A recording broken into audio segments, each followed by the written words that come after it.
Mr. Graham. I know you're in there. I'll use my pass key.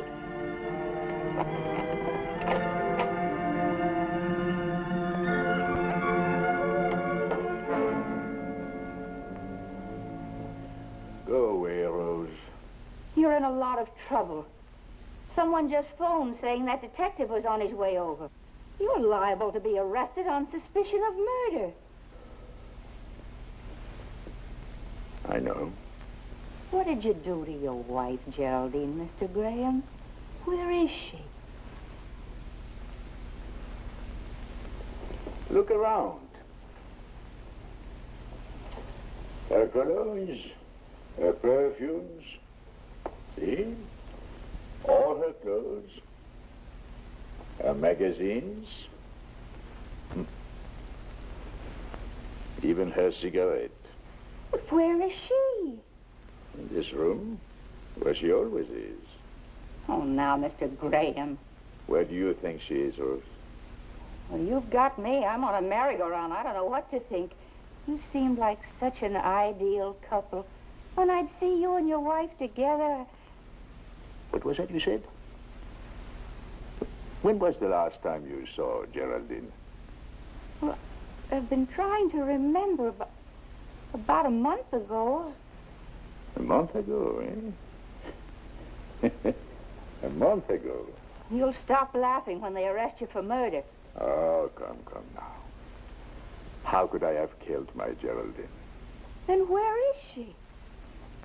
Where she always was. Yeah. What are you talking about? That's true. She's an idea, nothing more. She's my idea. I'm not crazy, Rose. My reasons for creating Geraldine were most sensible, I assure you. It was the only way I could finally make something of my life. You see, I had always been lonely, and I had settled long ago for being a failure.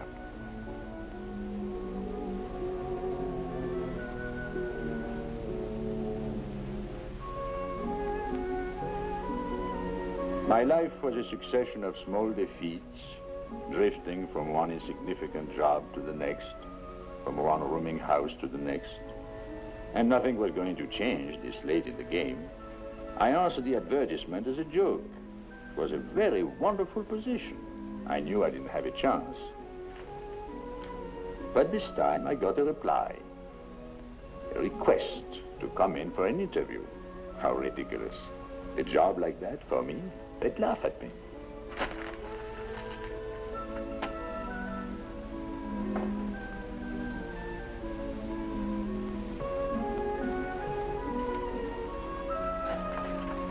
But I suppose hope is the last thing to die in a man.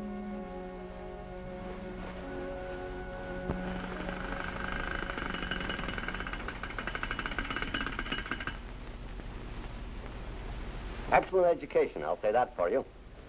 Thank you, sir. I was a real dummy in school, but I appreciate brains. Got great respect for brains. Of course, you never did much with all that education. That's true. This is an important job with my toy factory. Great responsibility. The average employer, he'd look at you and what would he say? Dated, seedy, uninspired, unaggressive, dull.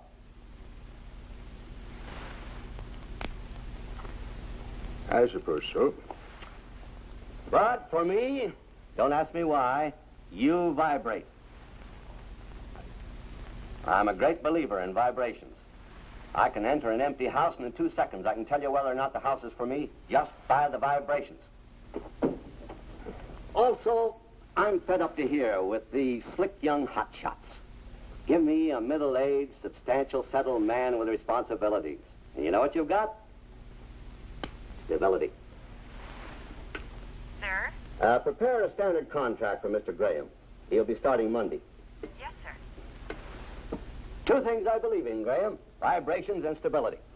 I wouldn't have a man in an important job who didn't vibrate for me personally. And who didn't have a wife and family to come home to when the day's work is done.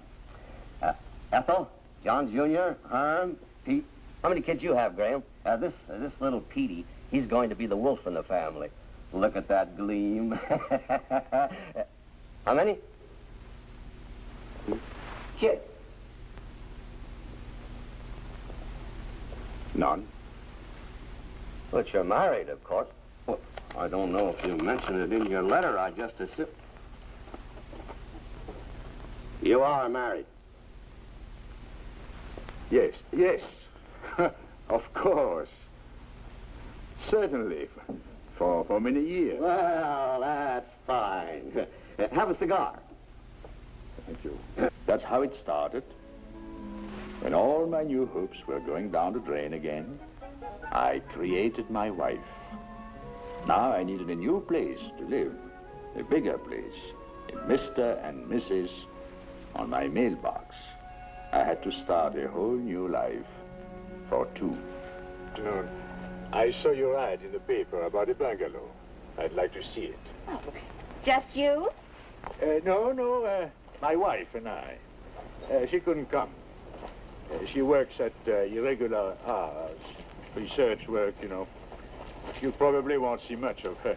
Around here, we don't have time to watch the tenants. Too many beds to make and floors to vacuum. This is it, Bungalow C. Nice. This is the bathroom. Here's the bed. Oh. And plenty of closet space. Women like that. And here's the kitchen. Oh. Well, I must say, this is very pleasant. Well, that is, we'll take it. Well, don't you think your missus should see it first? Most women have their own ideas about things. Oh, my wife likes whatever I like. Oh, you must be one in a million. Yes. Yes, she is. You said 80, huh? Mm-hmm. Fresh linens every Thursday, maid service every day. You mean the maid comes in here every day? Well, except Sundays. I'm the maid around here, and Sundays I don't work for anybody. I don't blame you. Here you are. Oh, thank you. I'll draw up a lease and have it for you later. Is that all your luggage? Oh, no, of course not. I'll fetch my wife things later. Oh.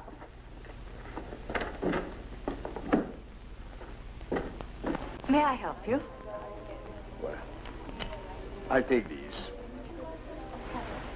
They're for my wife. All of them? Yes, it's her birthday.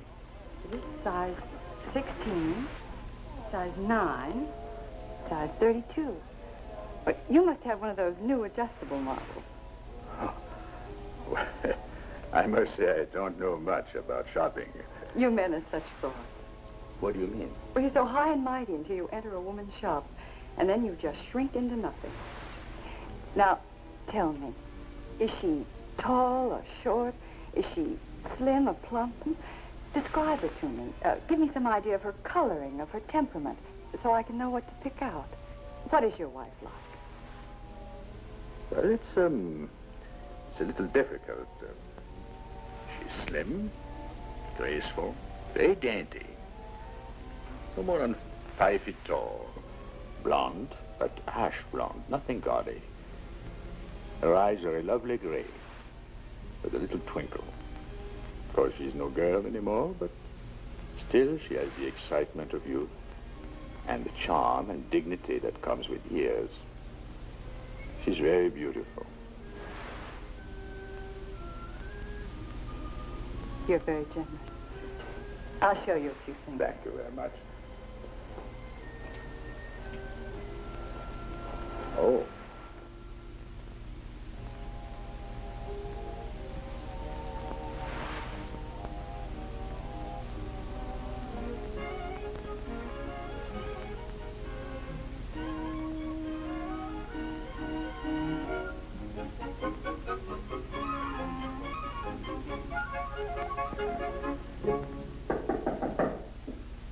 Yes? This is Rose Barton, the manager with the lease. One moment.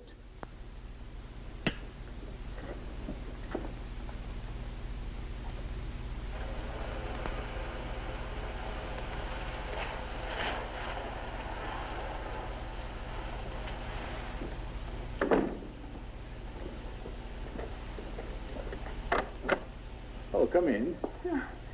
Thank you. I like to get all the paperwork out of the way. Of course.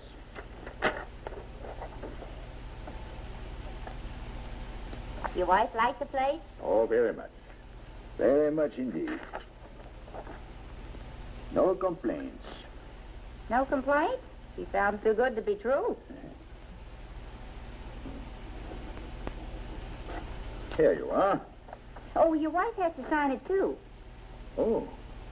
Well, she's in the shower now. Well, that's all right. Just have her drop by the office when she has the time. All right. Now, wait. As long as you're here, I'll take it in. And have her sign it now. I'm coming in, sweetheart.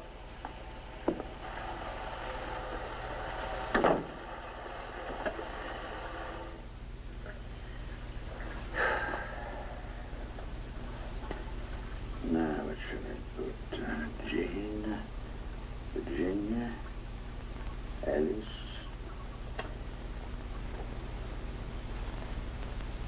Well, Geraldine. That's nice. Yes, very nice. Geraldine. Dry. Very good.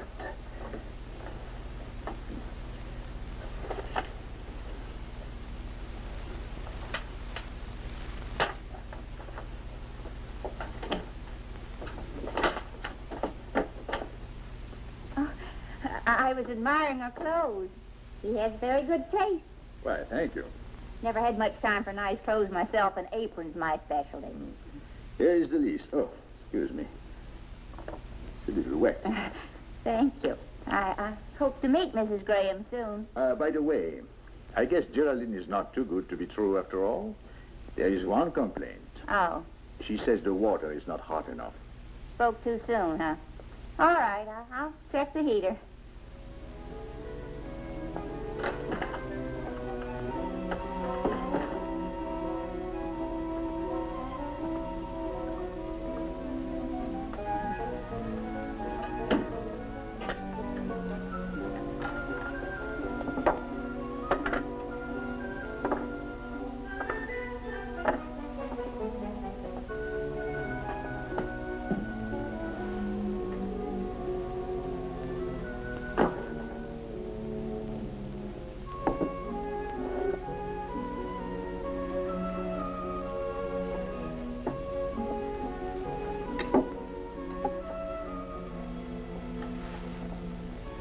And so I began my life with Geraldine.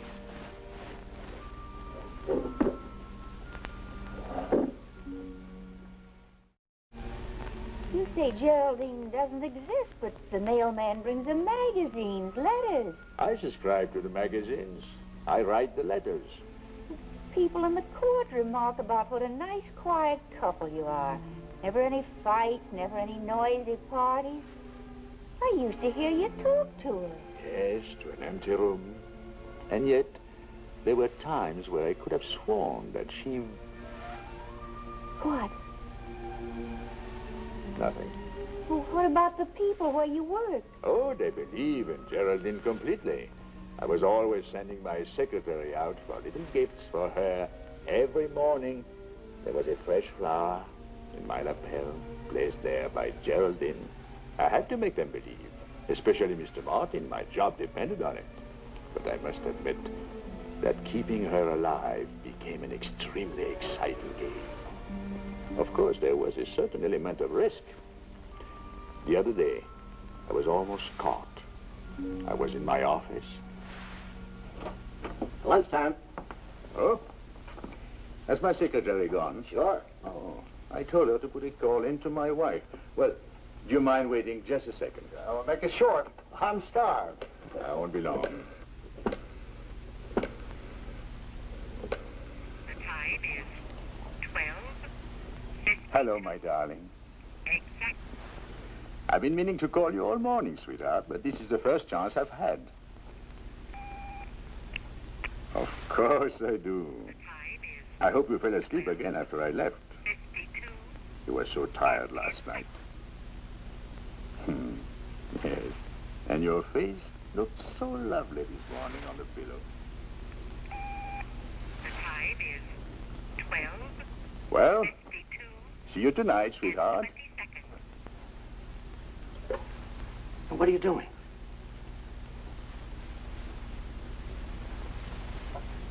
It's already hung up. You got a lot of nerve doing that.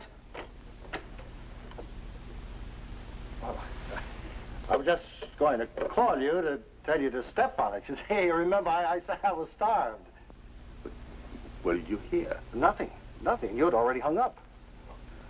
Why did you do that? I'm sorry. I'm sorry. I didn't know you were so touchy. With everything that concerns my wife, I am extremely touchy, Mr. Peters. Please remember that. Well, Harry, wait for me. Oh. I looked into your office, but you're already gone. What are you doing tonight? Oh, nothing special. Some work. Well, my wife wants you and your missus over for the evening. Oh, but I don't... I've been telling her there is such a thing as a perfect marriage, and she's dying to meet you two. Been pestering me for days. She's a bug on the Ouija board. Wants to do a reading on Mrs. Graham. Well, look, yeah. Well, she telephoned just a few minutes ago, and I'm instructed to insist. Let's say around 9. See you then. Oh, Mr. Martin, wait. I am terribly sorry. I don't know where my mind is. I guess I'm so worried about Geraldine. Why, we couldn't possibly come tonight. She has been quite ill with the flu for the last week. Oh, I'm sorry to hear that. Yes, and the doctor says she'll have to stay in bed for a few days longer. Yes, he's afraid of complications. Well, let me know when she's feeling better. I will. But take my word for it, if Ethel's decided to meet Geraldine, she'll come to your house and break the door down in order to do it. Very determined woman, my wife.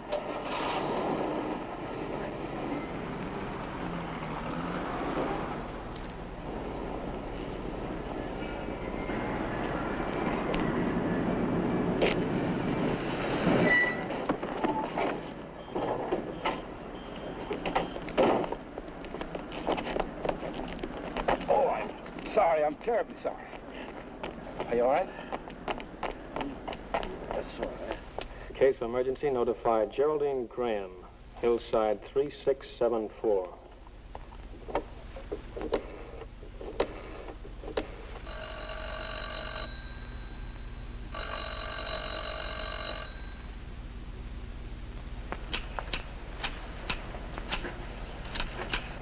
Good afternoon. Good afternoon. The phone's been ringing night and day at the Grand Bungalow. There it goes again. Yes. I don't know how many times it woke me and the mister up last night. You'd better do something about it. I guess I will.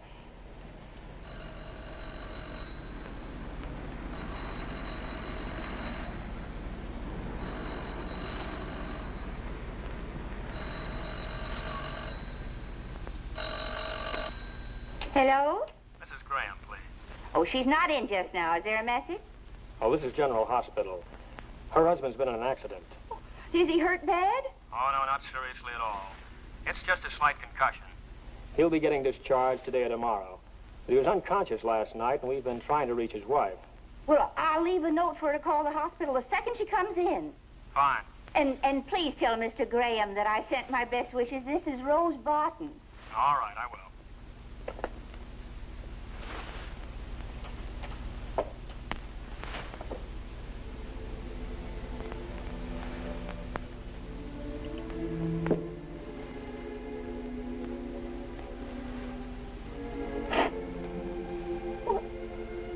Never been opened. Oh, there you are, Mrs. Graham. I'm not Mrs. Graham. I'm the manager. Oh, well, when I called the hospital, they said they hadn't been able to reach Mrs. Graham. I got worried, her being so sick. Is she okay now? Well, I didn't know she was sick. Well, Harry said she'd been in bed for a week. Has to stay there. Look, I don't understand. then it's unanimous. Neither do I. Well, when's the last time you saw Mrs. Graham? Well, just last... Why, no, I haven't seen her for weeks.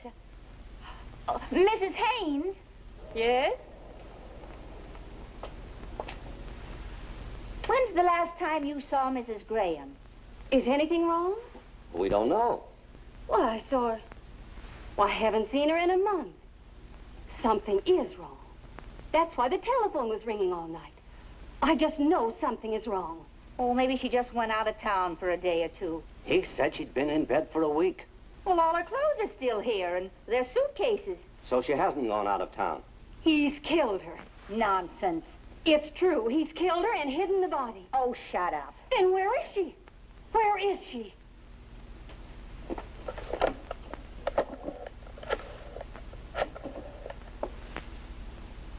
I want the telephone number of the Acme Detective Agency. Yes, I'll wait. Well, eventually it had to happen. If it hadn't been the accident, it would have been something else.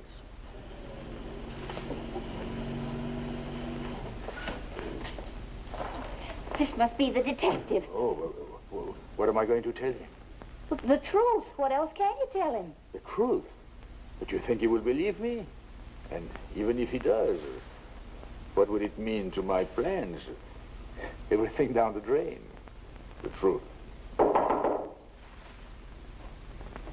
Let him in, and then keep your mouth shut.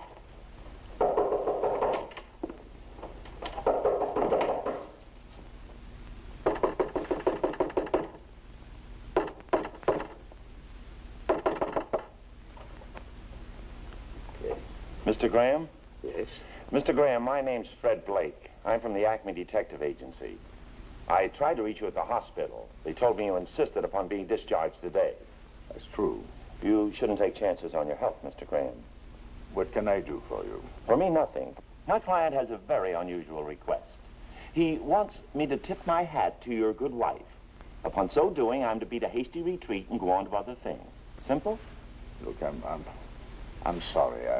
I'm not feeling very well, and I've got further instructions. Just in case I can't find the lady to tip my hat to, I'm to run, not walk, to the nearest police station. look, Where is she, Mr. Graham? Honey, who's that at the door? Well, what's wrong? You're as white as a sheet. well, he wants to know what happened to my wife. Well, what do you mean, what's happened to me? You, Mrs. Graham? Well, so I'm told. Well, we got a report that you've been missing. Missing me? Oh, I've been at my sister's house for a few days, if you can call that missing. Who's been turning in reports on me? I'd rather not say. Well, you get out of here and go on about your business, coming here on such stupid gossip. Why, look how you've upset him. For 2 cents, I'd hire a lawyer. Lady, please, I'm going. I'm sorry if I caused you any inconvenience. We got out of here in a hurry. You were terrific, Rose. Helen Hayes could not have done it better. Of course, I suppose the truth will have to come out sooner or later. But you know, somehow I'm not really afraid. I don't feel so alone anymore. There's one sure way to solve everything. What's that? You should really get married, Mr. Graham. You need someone to look after you. It's no good to be alone all your life. You need someone to care about you. But bigamy is against the law, Rose. Bigamy? Yes. You see, I can convince everyone else that there is no Geraldine. But I can't convince myself. I can't get her out of my mind. Her beauty, her loveliness. Oh, I know that she doesn't really exist. But when I close my eyes, she's right here, beside me.